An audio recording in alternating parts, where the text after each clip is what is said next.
మన దేశంలో ఈ అధిక రక్తపోటు శాతం ఎంతవరకు ఉందనుకోవచ్చు? చాలా ఎక్కువ.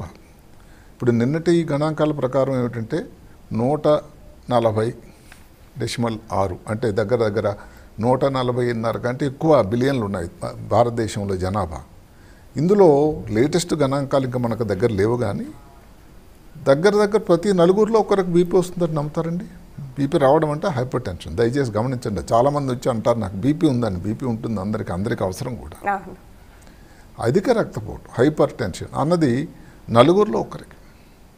ఇంకా శోచనీయం ఏమిటంటే 46% మందికి అసలు వాళ్ళకి అధిక రక్తపోటు ఉందని గ్రహించడం కానీ తెలియడం కూడా లేదు. పోనీ ఏదో వాళ్ళకి తెలిసింది, దానికి గుర్తింపు డయాగ్నోసిస్ అన్నది మళ్ళీ 42%. ఆఖరికి నికరంగా ఏమిటంటే 25% మందికే బ్లడ్ ప్రెషర్ ఉండాల్సినటువంటి మోతాదులు అంటే కంట్రోల్ అనేది ఉంది. అంటే ఎంత ప్రమాదం పొంచి ఉందో ఈ దేశంలో అర్థం చేసుకోండి. 25% కరెక్ట్ కంట్రోల్. మరి దానివల్ల ఇమ్మీడియట్గా ఏమిటంటే రక్తపోటు తాలూకు ఇబ్బందులు కనబడకపోయినా తర్వాత ఈ వయసు పెరుగుతున్న కొలది ఈ మధ్యకాలంలో యువతలు కూడా రక్తపోటు. ఎవరో కార్డియాలజిస్ట్ గారు చెప్తున్నారు 20 సంవత్సరాల లోపల టీన్స్ అంటాను, అంటే 19 వరకు, 13 నుంచి 13 నుంచి 19 వయసుని టీన్స్ అంటారు. ఆ టీన్స్ వయసులోనే అసలు బీపీ వచ్చి ఎక్కువైనటువంటి సన్నివేశాలు, హైపర్ టెన్షన్ రికార్డ్ అయిన సన్నివేశాలు.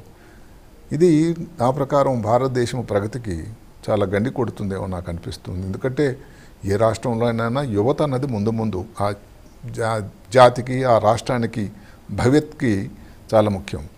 అలాంటిది ఒక ప్రాబ్లం అప్పటి నుంచే వచ్చి వారితో ఇబ్బంది పడుతూ ఉంటే ఎంత ప్రమాదం ఆలోచించండి. అవును సార్.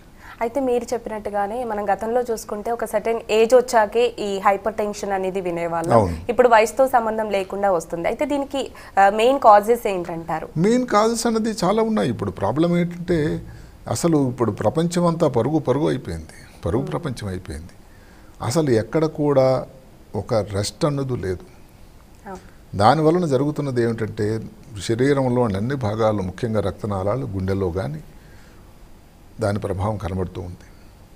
భోజనం అన్నది భోజనం తీసుకోవడం ఏదో టైం దొరికినప్పుడు ఏదో ఒక టైంకి ఎక్కడో దగ్గర రోడ్ సైడ్. అయితే దానికి అంచనా వేసి లేకపోతే డైటీషియన్ తాలూకా సలహాతో భోజనం తీసుకోమని చెప్పకపోయినా ఆ మధ్యాహ్న భోజనం ఎక్కడో అప్పటికప్పుడు ఆరగించే భోజనంలో ఏముంటుంది, ఎంత జంక్ ఫుడ్ అది, దానిలో ఉన్నటువంటి సాల్ట్, లవణం ఎంత ఉంది, షుగర్ ఎంత ఉంది, అది ఆలోచిస్తే చాలా గుండెలు గుబేలం ఉంటాయి. ఈ భోజనం అన్నింటిలో కూడా ఏదైతే ఉన్నదో సాల్ట్ చాలా సాంద్రత ఎక్కువ ఉంటుంది. ఇప్పుడు మధ్యాహ్నం కల్లా ఈరోజు చిప్స్తో కానిచ్చేద్దాం అనుకున్నారనుకోండి, మరి చిప్స్లో ఉన్నది చాలా ఎక్కువ. లేకపోతే ఈ రోజుకి ఏదో కేకు, పేస్ట్రీ అంటారు, దానివల్ల ఉన్నట్టు ఫ్యాట్స్ కానీ, వీటన్నిటిలో ఉన్న క్యాలరీస్ అన్నది చాలా తక్కువ. పొట్ట నిండినట్టుగా ఉంటుంది. భోజనం చేసామని అనుకుంటారు, కానీ వాళ్ళని వచ్చే ప్రమాదం పొంచి ఉన్నదే లెక్క. అందువల్ల ఏమిటంటే మరి ఇప్పుడు మాటకి మ్యారేజ్ కాని ఉన్నారు, ఉదాహరణకి ఎక్కడో పీజీలో ఉంటారు, స్టూడెంట్స్ చదువుకుంటున్నారు. వాళ్ళు వంట చేసుకోండి అని చెప్పడం కాదు, కానీ అక్కడ ఉన్న ప్లేసుల్లో కానీ ఎక్కడన్నా ఒక డైటీషియన్ లాంటి పర్యవేక్షణలో సరైన డైట్ అందజేసే ఒక బాధ్యత కూడా ఆయా వాళ్ళకి ఎవరైతే యజమానులకు ఉందేమో నాకు అనిపిస్తూ ఉంది. ఎందుకంటే ఏదో ఎవరో సామెత చెప్పినట్టుగా ఏం జరుగుతుందంటే ఆ పిల్లాడు విలేజ్ నుంచో లేకపోతే వాళ్ళ ఊరు నుంచి బయటకు వెళ్ళేసరికి సన్నంగా ట్రిమ్గా వెళ్తాడు. ఆ కోర్సు లేకపోతే డిగ్రీ అయిన తర్వాత ఆర్థిక ప్రాతిపదిక వదిలేయండి, ప్రగతి వదిలేయండి, వచ్చేసరికి రౌండ్గా గుండ్రంగా తయారవుతున్నాడు. అంటే ఎంత మార్పు ఆ భోజనం వల్ల వచ్చుద్ది అని అది వినడానికి భయంగా ఉంది.